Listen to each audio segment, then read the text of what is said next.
Finally, after weeks of speculation, Mexico's Security Secretary Omar Garcia Harfuch dropped a bombshell last week. 17 relatives of Ovidio Guzmán López, son of the infamous Joaquin El Chapo Guzmán, were quietly escorted across the U.S.-Mexico border near Tijuana under a covert agreement with the Trump administration.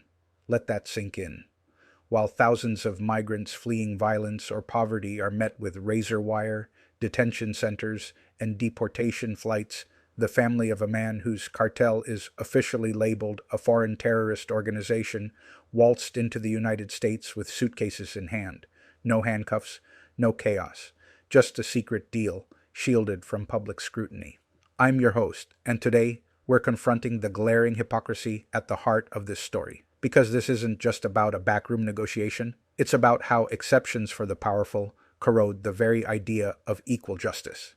It's about what happens when national security becomes a bargaining chip for the privileged, while the vulnerable are left to navigate a system rigged against them. First, let's connect the dots.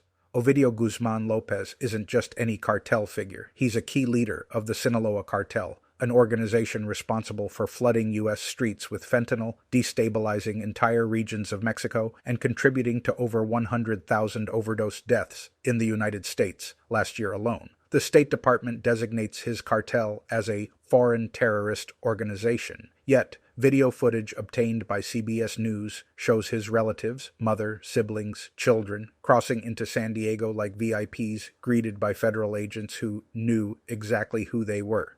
Meanwhile, in the same fiscal year, the Department of Homeland Security processed over 700,000 removals and returns of non-citizens, the highest number in a decade. ICE alone deported 271,484 people, and nearly 70% of them had no criminal record. Teachers, nurses, asylum seekers following every legal step, many of them turned away or expelled under Title 42, a pandemic-era policy that's still being weaponized. So why the red carpet for the Guzmáns?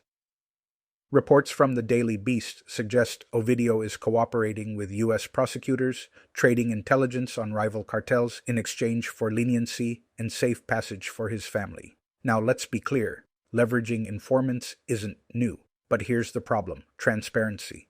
Mexican President Claudia Sheinbaum has publicly slammed the U.S. for failing to disclose the terms of this deal, calling it a violation of Mexico's sovereignty. And she's right. If this arrangement is above board, why the secrecy? What guarantees do we have that this intelligence is worth compromising our values, or that it isn't being used to eliminate rivals rather than dismantle the cartel ecosystem? This isn't justice. It's transactional diplomacy. It says that if you're connected enough, violent enough, useful enough, the rules don't apply. But what about the asylum seeker who waits years for a hearing only to be denied because of a paperwork error, or the parents separated from their child under zero tolerance while the Guzmán family strolls through intact? Imagine this. You're fleeing a gang that murdered your brother.